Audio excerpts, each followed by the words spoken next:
La chronique du jour. La chronique du jour. Jérôme Carlos. Bonjour. Les mots ne sont pas neutres. Ils sont investis d'un incroyable pouvoir. L'État béninois, de 1960 à ce jour, s'est construit et se construit à coups de mots-outils. Des mots pour projeter un idéal, des mots pour indiquer un cap, des mots pour mobiliser les esprits autour d'un objectif. À l'indépendance, en 1960, l'unité s'imposait tout naturellement comme la préoccupation la mieux partagée. Du colonisateur français, nous avons hérité un État. Il nous revenait de rassembler en une nation des entités humaines diverses, éparses. Mais que vaut la foi sans les œuvres? Le miracle de l'unité tardant à se manifester, un groupe de jeunes militaires, soutenus par de jeunes civils, estima venu le temps de placarder au fronton du pays un nouveau mot, révolution. C'était le 26 octobre 1972. Le pays en fut chamboulé de fond en comble. Nationalisation massive des entreprises, mise en route de l'école nouvelle, disqualification des forces religieuses et des instances du pouvoir traditionnel.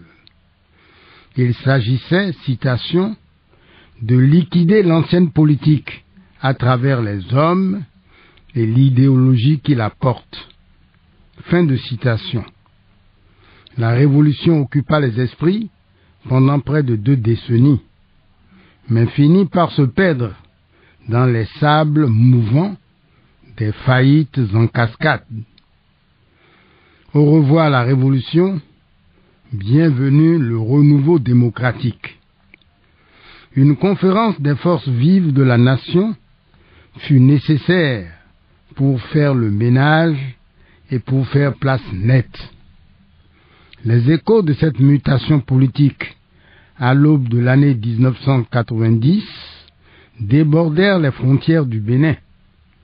Nombre de pays africains, séduits par la nouveauté, mordirent à l'hameçon. Les conférences nationales allaient éclore aux 4 coins du continent. Le renouveau démocratique continue d'inspirer l'actualité sociopolitique, nonobstant de nombreux dysfonctionnements. Tripatouillage dans le cadre d'élections bidons, manifestations opportunistes des constitutions, manigances de toute nature pour confisquer le pouvoir.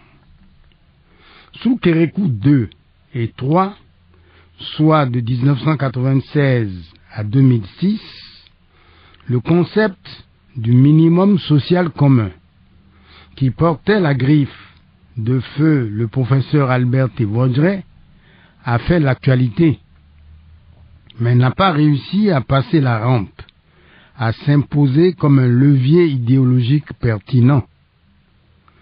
Sous Boni Yahi 1 et 2, soit de 2006 à 2016, le mot changement résonna comme un clairon.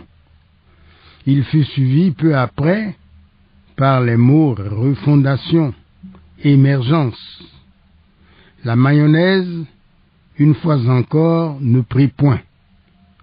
Nous étions davantage dans la logique d'un test pour prendre la température de l'opinion que dans une démarche politique systématique appelée à s'inscrire dans la durée. En fin de compte, tout alla à volo. Adieu vos vaches, cochons couvés. Et Patrice Talon vint. Il se présenta sous le parapluie d'un nouveau concept, rupture. Nous étions en 2016. Certains faits marquants de son premier quinquennat ont effectivement contribué à donner du relief et du contenu à ce mot. Les habitudes et les comportements en furent ébranlés. Pour ne prendre qu'un seul exemple, aujourd'hui au Bénin, au nom de la rupture, la peur du gendarme n'est plus un vain mot. Ce n'est déjà pas si mal, dans un pays réputé de pagaille, pour emprunter l'expression au chef de l'État lui-même. Mais il est un concept que nous devons bientôt répertorier dans la boîte à outils des mots qui aident année après année à construire le Bénin. Ce concept s'illustre déjà sur le terrain par des actes et par des faits précis. Il s'agit du concept de reddition de comptes.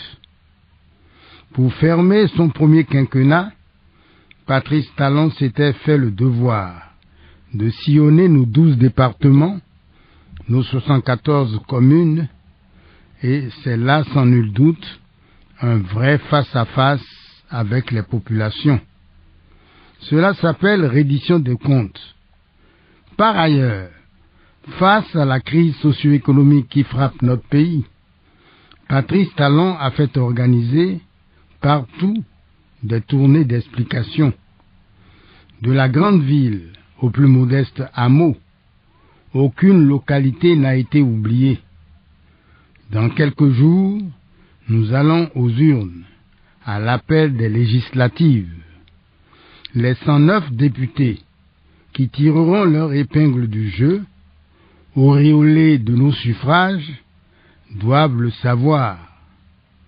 Ils auront à rendre compte à qui de droit, tôt ou tard, quoi qu'ils fassent, en bonne et due forme. Merci pour l'attention et à jeudi prochain. C'était la chronique du jour. Retrouvez la chronique sur www.capfm.com.